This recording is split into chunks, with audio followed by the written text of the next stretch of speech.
Welcome back to my channel. അപ്പോൾ നമ്മുടെ Hema committee റിപ്പോർട്ടൊക്കെ പുറത്തു വന്നിരിക്കുകയാണ്. അതിൻ്റെ ചൂടേറിയ ചർച്ചകൾ നടന്നുകൊണ്ടിരിക്കുന്നു. അതിനിടയ്ക്ക് നമ്മുടെ ഒരു മാസം മുന്നേ കർണാടക ശിരൂരിൽ സംഭവിച്ചിട്ടുള്ള മണ്ണിടിച്ചിൽ അറിയാം. മണ്ണിടിച്ചിൽ ഉണ്ടായ സമയത്ത് ഒരു ബൾക്ക് ക്വാണ്ടിറ്റി ഓഫ് മണ്ണും ചെളിയുമാണ് ആ ഒരു സ്ഥലത്ത് അടിഞ്ഞു കൂടിയിട്ടുള്ളത്. അവിടെ ഒരു വലിയ ആൽമരം ഉണ്ടായിരുന്നു എന്ന് പറയപ്പെടുന്നു. ആ ആൽമരം അടക്കം വേരോടെ പിഴുത് ഈ ഒരു ചെളീൻ്റെ കൂടെ അവിടെ മണ്ണിൽ പൊതഞ്ഞ് കിടക്കുകയാണ്. അപ്പോൾ ആ ആൽമരമൊക്കെ റിമൂവ് ചെയ്താൽ മാത്രമേ അതിൻ്റെ അടിയിൽ ആ മണ്ണിൻ്റെയും ചെളീൻ്റെ അടിയിൽ എന്തെങ്കിലും തിങ്സ് ഉണ്ടെങ്കിൽ, ഇപ്പോൾ ഈവൻ വണ്ടി ആണെങ്കിലും അർജുൻ്റെ ബോഡി ആണെങ്കിലും ഉണ്ടെങ്കിൽ നമുക്കത് കണ്ടുപിടിക്കണമെങ്കിൽ ആ ഒരു ആൽമരം അടക്കം റിമൂവ് ചെയ്താലേ പറ്റത്തുള്ളൂ. അതിന് ഏകദേശം 50 ലക്ഷം മുതൽ 1 കോടി രൂപ വരെ ചിലവാകും എന്നാണ് സർക്കാർ ഇപ്പോൾ പറഞ്ഞിരിക്കുന്നത്. അപ്പോൾ ആ ഫണ്ട് ആര് കൊടുക്കും എന്നുള്ള ഒരു ചർച്ച നടന്നുകൊണ്ടിരിക്കുന്ന സമയത്താണ് മണ്ണിടിച്ചിലും അതുമായിട്ട് മിസ്സിംഗ് ആയിട്ടുള്ള മരണപ്പെട്ടു ഇതുവരെ സ്ഥിരീകരിക്കാത്ത അർജുൻ എന്ന വ്യക്തിയെ പറ്റി ചില ന്യൂസ് ചാനലുകൾ, ഫേമസ് ആയിട്ടുള്ള ന്യൂസ് ചാനലുകളൊന്നുമല്ല, യൂട്യൂബിനകത്തുള്ള ചെറിയ ചെറിയ ന്യൂസ് ചാനലുകൾ ചില ഇല്ലാക്കഥകൾ അല്ലെങ്കിൽ അപഖ്യാതികളൊക്കെ പറഞ്ഞ് നടക്കുന്നുണ്ട്. നമുക്കൊന്ന് കണ്ടു നോക്കാം. എന്തായാലും ലോറി ഉടമയായ മനാഫ് മുമ്പ് ഒരു കള്ളത്തടി കേസിൽ പ്രതിയായിരുന്നുവെന്നും കർണാടകയിൽ നിന്ന് കടത്തിക്കൊണ്ടുവന്ന കള്ളത്തടി മനാഫിൻ്റെ കോഴിക്കോടുള്ള യാർഡിൽ നിന്ന് കർണാടക ഫോറസ്റ്റ് ഉദ്യോഗസ്ഥർ കണ്ടെടുത്തെന്നും ഇത് സംബന്ധിച്ചുള്ള കേസ് ഉണ്ടെന്നുമാണ് നമുക്ക് കിട്ടിയിരിക്കുന്ന വിവരം. അതുമാത്രമല്ല, ഇത് സംബന്ധിച്ചുള്ള പത്രവാർത്തകളൊക്കെ അന്ന് സജീവമായി തന്നെ ഉണ്ടായിരുന്നു. പക്ഷേ കേരളത്തിലെ ഒരു മാധ്യമങ്ങളും ഇതേക്കുറിച്ചൊന്നും യാതൊരു ചർച്ചയോ അന്വേഷണമോ ഒന്നും നടത്തിയിട്ടില്ല. പക്ഷേ ഈ ഒരു ചോദ്യത്തിന് ഇവിടെ പ്രസക്തിയുണ്ട്. ഇനി മറ്റൊരു കാര്യത്തിലേക്ക് വരാം.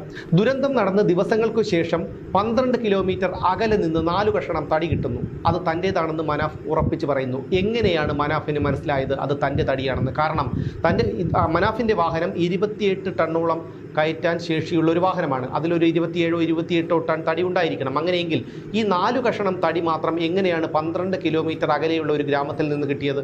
മറ്റൊരു കഷണം തടി പോലും പിന്നീട് കണ്ടെത്തിയിട്ടില്ല. ഇനി മറ്റൊരു കാര്യം, ഈശ്വർ മാൽപേ തെരച്ചിൽ നടത്തുമ്പോൾ ഈ ഗംഗാവലി പുഴയ്ക്കടിയിൽ നിന്ന് ഒരു 2-3 കഷണം വടത്തിൻ്റെ ഭാഗങ്ങൾ കിട്ടുന്നു. അതും തൻ്റേതാണെന്ന്, തൻ്റെ വാഹനത്തിലുള്ളതായിരുന്നു എന്ന് മനാഫ് ഉറപ്പിച്ച് പറയുന്നു. എങ്ങനെയാണ് മനാഫിന് അത് ഉറപ്പിച്ച് പറയാൻ കഴിഞ്ഞത്? അതായത് ഒരു കയർ വെള്ളത്തിനടിയിൽ 10-20 ദിവസം കിടന്നാൽ അതിൽ പെയിൻറ്റോ മറ്റോ കൊണ്ട് എന്തെങ്കിലും രേഖപ്പെടുത്തിയിട്ടുണ്ടെങ്കിൽ തന്നെ അത് മാഞ്ഞിട്ടുണ്ടാകാം. പക്ഷേ മനാഫ് പറയുന്നത് അത് തൻ്റെ വാഹനത്തിലുണ്ടായിരുന്നത് തന്നെയാണ് എന്നാണ്. ഇത്തരത്തിൽ അപ്പോൾ മുഴുവൻ വീഡിയോ ക്ലിപ്പിങ്സ് ഞാനിവിടെ കാണിക്കുന്നില്ല. സാമ്പത്തികമായും അതുപോലെ തന്നെ മാനസികവുമായിട്ടൊക്കെ തകർന്ന് തരിപ്പണമായി നിൽക്കുന്നൊരു മനുഷ്യനാണ് മനാഫ് എന്ന് പറയുന്നത്. നിലവിൽ ആ ഒരു മനുഷ്യനെതിരെയാണ് ഇതുപോലുള്ള ചില മീഡിയാസ്, നാറിയ മീഡിയാസ് എന്ന് വേണമെങ്കിൽ ഞാൻ പറയും, ഇതുപോലുള്ള മീഡിയാസ് ഇല്ലാ കഥകൾ പടച്ചു വിട്ടുകൊണ്ടിരിക്കുന്നത്.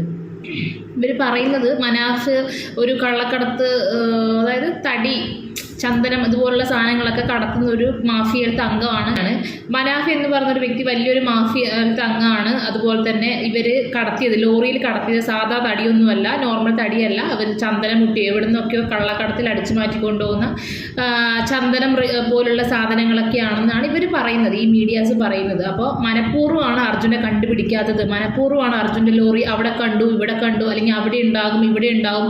അതുപോലെ തന്നെ അർജുൻ്റെ മൊബൈലിന് സിമ്മിന് റേഞ്ച് കിട്ടി, റിങ് ചെയ്തു എന്നൊക്കെ പറഞ്ഞ് മനാഫ് മനഃപൂർവ്വം അർജുനെ കിട്ടാതിരിക്കാൻ വേണ്ടി, അല്ലെങ്കിൽ ആ വണ്ടി കണ്ടുപിടിക്കാതിരിക്കാൻ വേണ്ടി ശ്രമിക്കുകയാണ്. അതല്ലെങ്കിൽ മീഡിയാസിൻ്റെയൊക്കെ അറ്റൻഷൻ അവിടുന്ന് മാറുന്ന സമയത്ത് ലോറി കണ്ടുപിടിച്ചിട്ട് അതിലുള്ള എന്തെങ്കിലും ഇതുപോലുള്ള കള്ളക്കടത്ത് റിലേറ്റഡ് ആയിട്ടുള്ള സാധനങ്ങളൊക്കെ മാറ്റിയതിന് ശേഷം അത് മീഡിയാസിൻ്റെ മുന്നിൽ പ്രസൻറ്റ് ചെയ്യാൻ വേണ്ടിയിട്ട് മനാഫ് മനഃപൂർവ്വം കളിക്കുന്ന കളിയൊക്കെയാണെന്നാണ് ഈ മീഡിയ ഇതിനകത്ത് പറയുന്നത്. നമ്മുടെ മനാഫ് എന്ന് പറഞ്ഞ വ്യക്തിനെ എല്ലാവർക്കും അറിയാം. നമ്മുടെ അർജുൻ ഓടിച്ചിരുന്ന വണ്ടീൻ്റെ മുതലാളിയാണ് മനാഫ് എന്ന് പറഞ്ഞൊരു വ്യക്തി. പുള്ളിക്ക് ഇൻഷുറൻസും കാര്യങ്ങളൊക്കെ കിട്ടാൻ വേണ്ടിയിട്ടാണ് ഈ ലോറി കണ്ടുപിടിക്കാൻ വേണ്ടി ഇത്രയും പുള്ളി തിടുക്കം കൂട്ടുന്നത് എന്നൊക്കെ ഒരുപാട് പേര് കമൻസിൽ വന്ന് പറയുന്നുണ്ട്. തീർച്ചയായിട്ടും പുള്ളിക്ക് ആ ലോറി കണ്ടുപിടിക്കേണ്ടത് പുള്ളീൻ്റെ ആവശ്യമാണ്. കാരണം ആ മനുഷ്യൻ്റെ ഒരു ആയുസിൻ്റെ അധ്വാനമായിരിക്കും ഈ വണ്ടി എന്ന് പറയുന്നത്. അപ്പോൾ ആ വണ്ടി കണ്ടുപിടിച്ചാൽ മാത്രമേ പുള്ളിക്ക് അതിൻ്റെ ഇൻഷുറൻസ് തുക കിട്ടുള്ളൂ. നമ്മളാണെങ്കിൽ ഒന്ന് ആലോചിച്ച് നോക്കിക്കേ, ഇത്രയും വലിയൊരു രൂപയുടെ നഷ്ടം നമ്മൾ സഹിക്കും. നമുക്കത് താങ്ങാവുന്നതിനും അപ്പുറമായിരിക്കും. കാരണം നമ്മുടെ ഒരു ആയുസിൻ്റെ അധ്വാനമായിരിക്കും ചിലപ്പോൾ ആ ഒരു വണ്ടി എന്ന് പറയുന്നത്.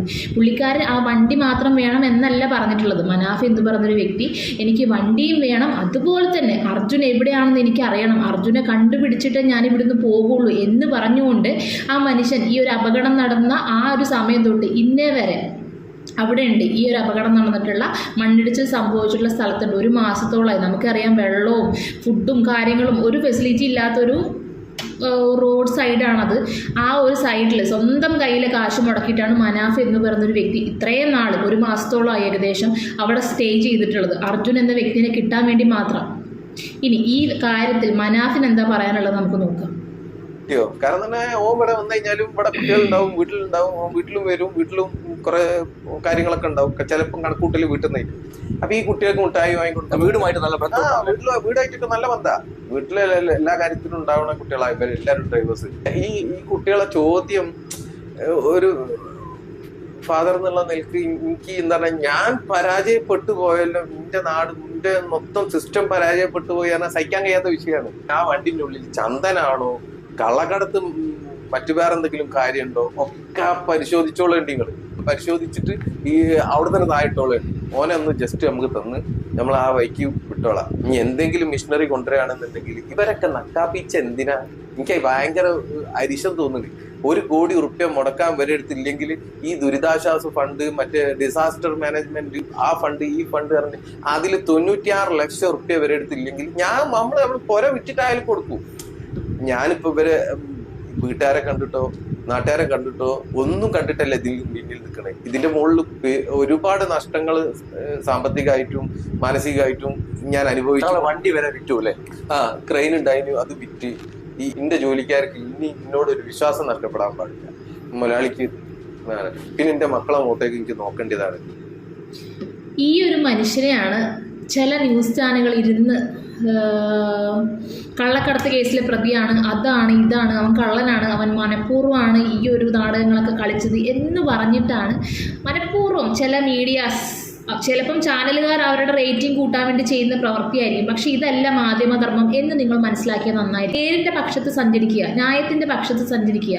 അതല്ലാതെ നിങ്ങളുടെ ചാനലിൻ്റെ റേറ്റിംഗ് കൂട്ടാൻ വേണ്ടിയിട്ട് എന്തും വായിൽ തോന്നിയത് എന്തും വിളിച്ചു പറയാം എന്നുള്ള ഒരു രീതിയിലേക്ക് പോകാതിരിക്കുക ദയവേത്. ഇതുപോലുള്ള മാധ്യമങ്ങൾ തൊഴിലാളിയാണെങ്കിൽ പോലും ആ തൊഴിലാളിനെ സ്വന്തം കുടുംബത്തിലെ സ്വന്തം ഒരു കൂടപ്പുറപ്പിനെ പോലെ സ്നേഹിക്കുന്ന മുതലാളിമാരും ഉണ്ടാവും എന്നതിനൊരു ഉത്തമ ഉദാഹരണമാണ് മനാഫ് എന്ന് പറയുന്നത്. ആ ഒരു മനുഷ്യൻ്റെ മനസ്സറിയാതെയാണ് ഇതുപോലുള്ള ചില മാധ്യമങ്ങൾ നാറിയ വാർത്ത കൊടുക്കുന്നത്. ഹെഡിങ്ങും കാര്യങ്ങളൊക്കെ കണ്ടിട്ടുണ്ടെങ്കിൽ നമ്മൾ വിചാരിക്കും ശരിയാണല്ലോ, ഇവൻ ഇതുകൊണ്ടാണോ ഇമാതിരി പരിപാടി ഇത്രയും കാലം എടുത്തത്, മനഃപൂർവ്വമാണോ അർജുൻ ഇവൻ കണ്ടുപിടിക്കാതിരിക്കാൻ വേണ്ടി ശ്രമിച്ചത് എന്നൊക്കെ നമ്മൾ ചിലപ്പോൾ ചിന്തിച്ചു പോകും. പക്ഷേ മാധ്യമങ്ങൾ നല്ല വാർത്തകൾ മാത്രം, നേരായ വാർത്തകൾ മാത്രം ജനങ്ങളിലേക്ക് എത്തിക്കുക.